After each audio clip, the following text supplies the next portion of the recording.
No vídeo de hoje eu quero mostrar para vocês a metodologia de investimento que eu utilizo aqui, que me permite ter uma rentabilidade de 40% frente ao S&P 500 na carteira internacional e de 20% frente ao Ibovespa na carteira brasileira. Se você quer aprender a investir feito um profissional e quer ter uma rentabilidade acima da média, eu peço que você fique até o final desse vídeo para entender essa metodologia.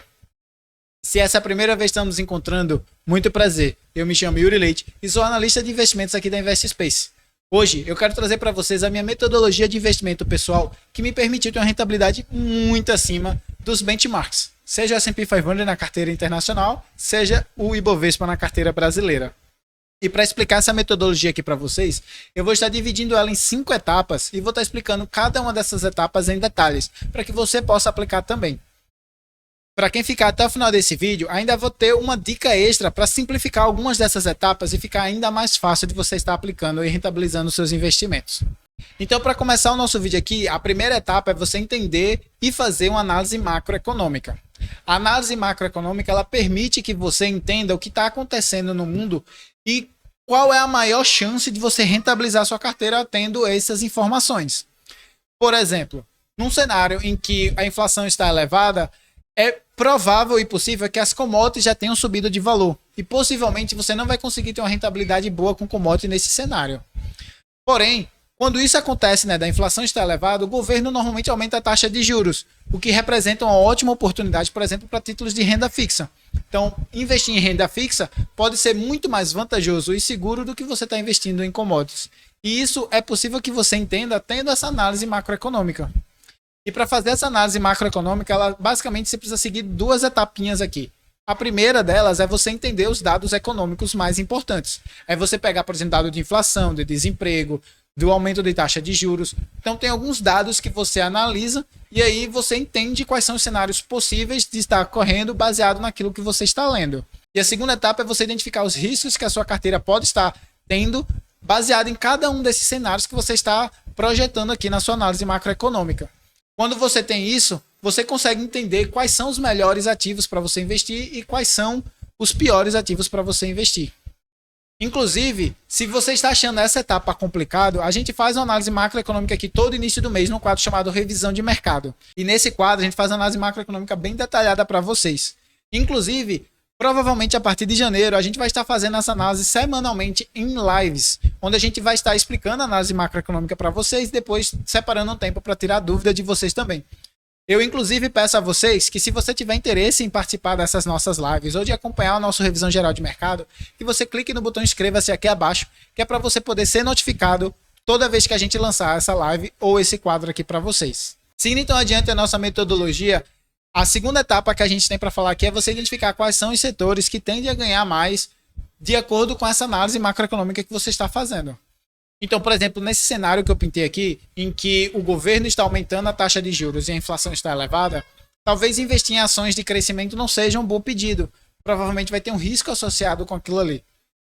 Entendeu? Então, quando você entende quais são os ativos que você pode rentabilizar mais e quais são os ativos que você não deve investir, porque provavelmente vai rentabilizar ruim, você consegue ter uma performance um pouco melhor aí na sua carteira. E se você não sabe fazer essa distinção de quais são os ativos que são melhores para se investir em cada tipo de cenário, eu peço para que vocês deixem aqui embaixo isso escrito nos comentários. Yuri, faz um vídeo específico sobre isso, que eu trago um vídeo aqui para vocês explicando quais são os melhores ativos em cada tipo de cenário.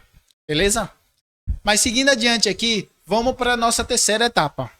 A terceira etapa, basicamente, depois que você já definiu os setores que você quer investir e os que você não quer investir, é você olhar dentro desses setores que você quer investir quais são as melhores empresas que você pode estar pegando ali para rentabilizar a sua carteira. Às vezes, uma ação ela é muito boa, mas ela está muito cara e aí ela não sobe tanto. Por exemplo, talvez se você pegar uma que seja pouco pior, no sentido de ter uma performance um pouco pior em questões de dados financeiros, ela vai trazer uma rentabilidade um pouco melhor. Mas calma lá, que isso tem que ser feito bem cautelosamente. Não é para você pegar qualquer empresa. Tem que fazer uma análise bem detalhada aí de quais são essas empresas que vão trazer essa rentabilidade para você. A quarta etapa aqui da nossa metodologia é justamente você fazer um grau de correlação entre os ativos. E se você não sabe o que é o grau de correlação, é basicamente um cálculo que a gente faz aqui para entender o quanto um ativo vai performar comparando com o seu benchmark. Então, por exemplo, Se eu pegar a Nasdaq, que é o benchmark de tecnologia lá dos Estados Unidos, e pegar a ação, por exemplo, da Google, provavelmente essa correlação entre eles vai ser muito próxima de 1. Tudo que a Google subir, né? Se a Google subir 20%, provavelmente a Nasdaq vai subir em torno de 20%. Porque o grau de correlação deles são muito próximos. Agora, por exemplo, se eu compro ouro e eu compro a ação da Google, a correlação entre eles é praticamente zero. Porque uma coisa não tem muito a ver com a outra. E por isso essa carteira vai estar mais diversificada, que é o mais correto de você estar fazendo. Então você tem que identificar ações boas de setores bons, conforme eu falei aqui no item 1, 2 e 3, e que não tem uma correlação muito forte entre um e outro. E para você fazer esse grau de correlação de maneira mais simples e fácil, eu vou disponibilizar aqui para vocês um site que vai estar aqui embaixo na descrição, chamado Portfolio Visualizer. E aí você pode clicar nesse site e fazer o grau de correlação entre os ativos pelo próprio site, que aí você vai conseguir ver qual é o grau de correlação dos seus ativos. A quinta e última etapa é você definir as alocações. É você entender quais setores tendem a performar mais, quais setores tendem a performar um pouco menos, e você fazer uma diversificação ali da carteira para que tenha um equilíbrio de risco, para que tenha um equilíbrio de diversificação e que você tenha uma rentabilidade boa. Aqui é o passo mais simples e ao mesmo tempo o mais trabalhoso. Porque você precisa entender que se você alocar um pouco demais em um ativo, você vai estar deixando de alocar em outro ativo que pode ter uma performance melhor. Então, como você não tem como prever qual vai ser o melhor ativo, qual vai ser o pior ativo, é um pouco trabalhoso você estar fazendo isso. Não é simplesmente você escrever números aleatórios.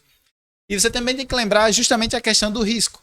Existem alguns ativos que vão estar dentro da sua carteira que é um pouco mais arriscado, né? Que não é o melhor, como eu falei, que vai ter a melhor rentabilidade. E ele representa um risco maior e, portanto, você tem que ter um cuidado mais delicado aí quando você for alocar dinheiro nesse tipo de ativo. E basicamente, gente, essa é a minha metodologia. Como prometido, eu vou dar um passo aqui adicional que você pode estar aplicando para facilitar a utilizar essa metodologia. E essa etapa é basicamente, ao invés de você fazer aquele terceira etapa, né, de escolher os ativos dentro dos setores que vão performar bem, você pegar um ETF. O ETF, ele traz consigo uma diversificação maior, porque ele tem um conjunto de ativos que estão dentro daquele setor, e como você identificou que o setor inteiro tende a ganhar, provavelmente o ETF vai ganhar também. Só que o ETF tende a ganhar um pouco menos do que se você escolher os bons ativos. Agora, se você está com medo de escolher os ativos ruins, o ETF, ele minimiza esse risco também. Então, ele funciona como uma diversificação e como um agente facilitador.